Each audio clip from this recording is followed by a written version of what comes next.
Hello guys, welcome to my YouTube channel explorer Rahil.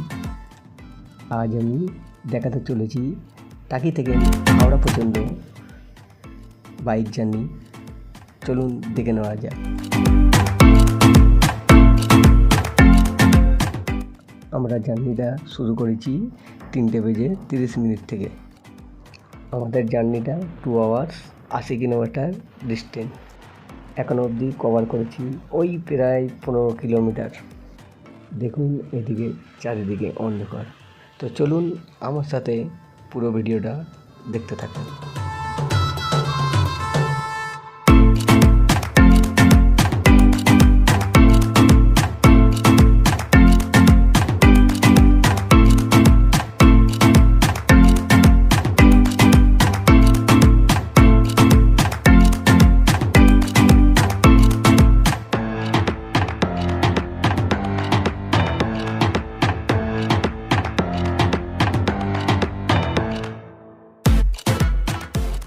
Guys, রাস্তার ধারে একটা ছোট্ট চায়ের দোকান দেখেছিলাম, তো ওখানেই দাঁড়ালাম। 1 কাপ চা অর্ডার করলাম। তো চাটা খুব খারাপও ছিল না, ভালোও ছিল না, মোটামুটি চলে যাবে। তো আমার থেকে দাম নিল 12 টাকা। ঠিকঠাক চলে যাবে।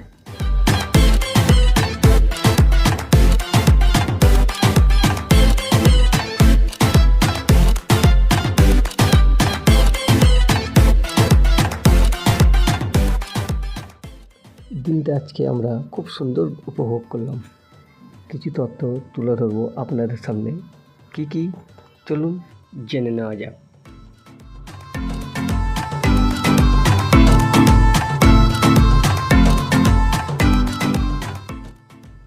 এটি পশ্চিমবঙ্গের উত্তর 24 পরগনা জেলা ছোট্ট একটি শহর। টাকি ইছামতি নদী এবং মন্দিরের জন্য পরিচিত। আমি একটি টিভিএস ইন্টক নিয়ে এসেছিলাম। আপার ডাউনে প্রায় 180 কিলোমিটার রাইড ছিল। তো এখন আমি ডাউনে যাচ্ছি। এখনও প্রায় 50 কিলোমিটার রাইড বাকি আছে।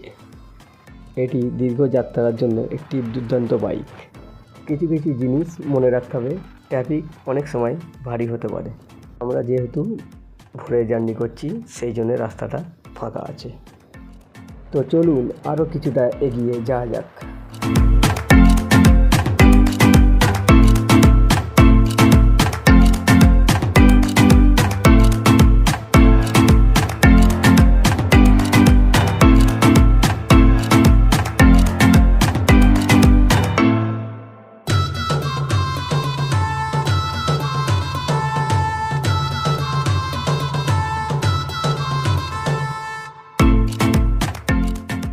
তো প্রায় আমরা বারাসাতের কাছাকাছি চলে এসেছি।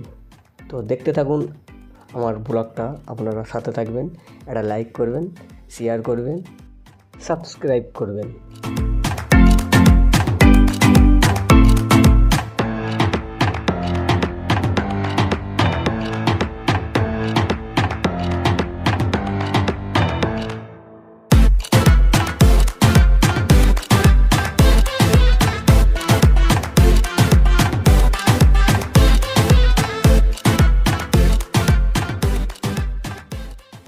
সো গাইস, দেখতেই পাচ্ছেন সামনে বারাসাত রোড। আমরা লেফটটা নিয়ে বাদু হয়ে মধ্যমগ্রাম মেন রোডে উঠব।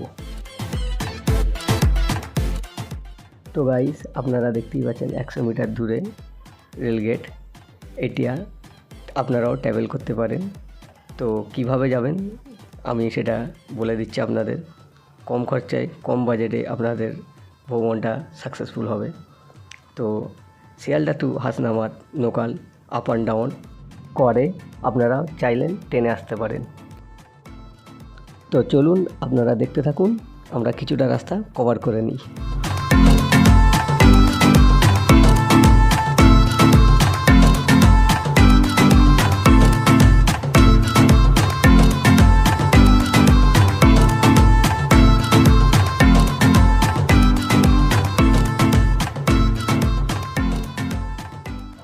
সামনে এটা কোনো স্কুল হবে হয়তো। ও আচ্ছা, দিল্লি পাবলিক স্কুল।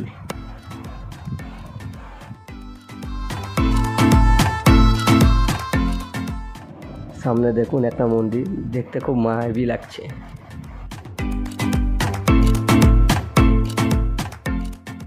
রাস্তাটা কিছু কিছু জায়গায় খুবই খারাপ, আপনারা যখন আসবেন দেখে শুনে আসবেন।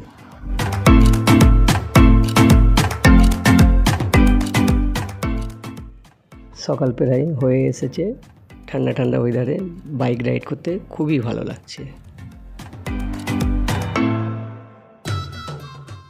সোজাই চলে গেছে খড়িবাড়ি রোড, আমরা রাইট টার্ন নিয়ে মধ্যমগ্রাম মেন রোড চলে যাব।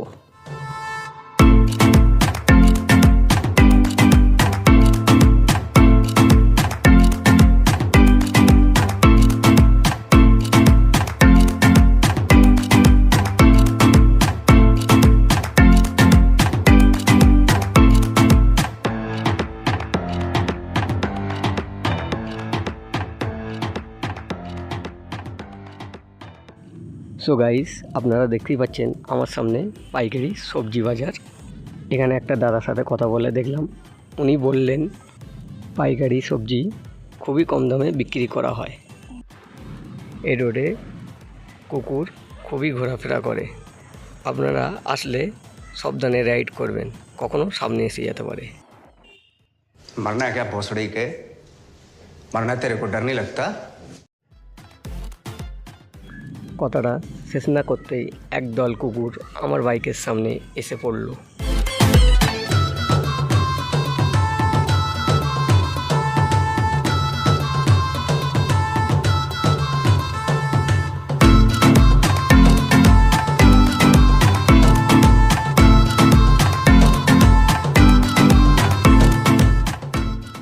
সো গাইস, আপনারা দেখলেন আমরা বাদু হয়ে মধ্যমগ্রাম চৌরাস্তার মুখে এসে দাঁড়ালাম। আপনারা দেখতে পাচ্ছেন আমার সোজাই যে রোডটা চলে গেছে ওটা সোদপুর রোড, ডান দিকের রোডটা বারাসাত গিয়েছে। আমরা এখন যাব লেফট টার্ন নিয়ে এয়ারপোর্ট রোডের দিকে। চলুন তাহলে যাওয়া যাক।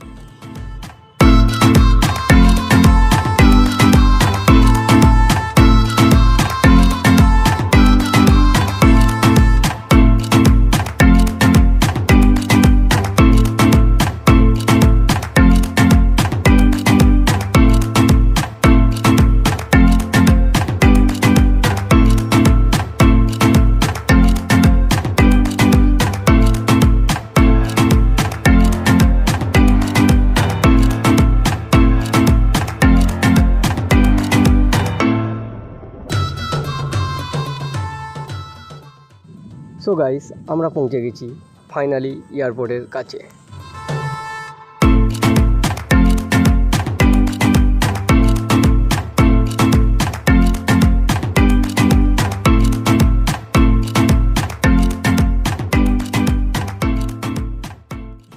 আমার সামনেই আপনারা দেখতেই পাচ্ছেন নেতাজি সুভাষচন্দ্র বোস ইন্টারন্যাশনাল এয়ারপোর্ট।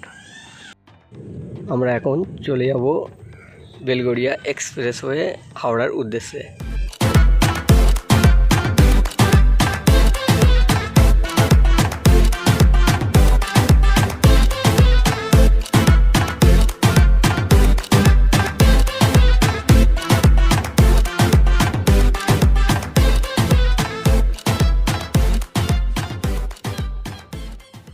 আমার লেফট সাইডে যে রোডটা চলে যাচ্ছে বালি টোল প্লাজা রোড, আমার সামনে যে রোডটা যাচ্ছে দক্ষিণেশ্বর রোড।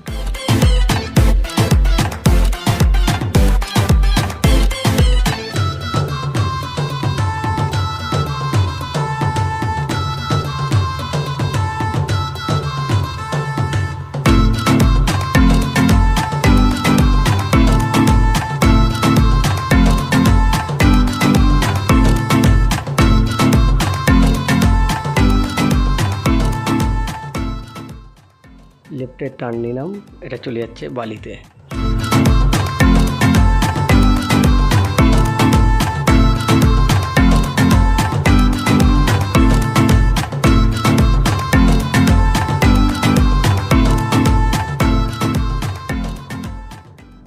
আমার সামনে দেখতে পাচ্ছেন আপনারা দিল্লি রোড, আমার লেফটে দেখতে পাচ্ছেন বোম্বে চেন্নাই রোড। তো আমরা এই রোড ধরেই আমাদের গন্তব্যে পৌঁছাবো। এখন ঘড়িতে বাজে 6টা, আর মাত্র 10 কিলোমিটার রাইড বাকি।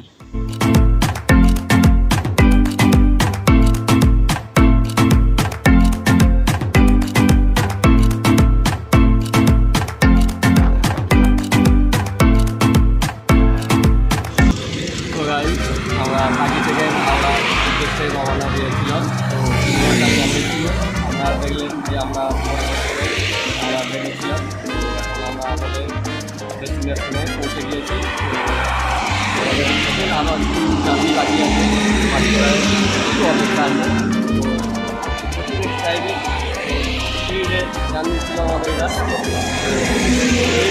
একটা লাইক করবে, শেয়ার করবে, আর আমাকে একটু সাপোর্ট করবে। তো আপনাদের এই লাইকেই আমি অনেকটা কিছু এগিয়ে যেতে পারি। তো নেক্সট ভিডিওর জন্য আমাদের এটা আপনারা আমাদের সাপোর্ট করবেন, লাইক করবেন, শেয়ার করবেন, সাবস্ক্রাইব করে দেবেন। তো ধন্যবাদ। নেক্সট ভিডিওর জন্য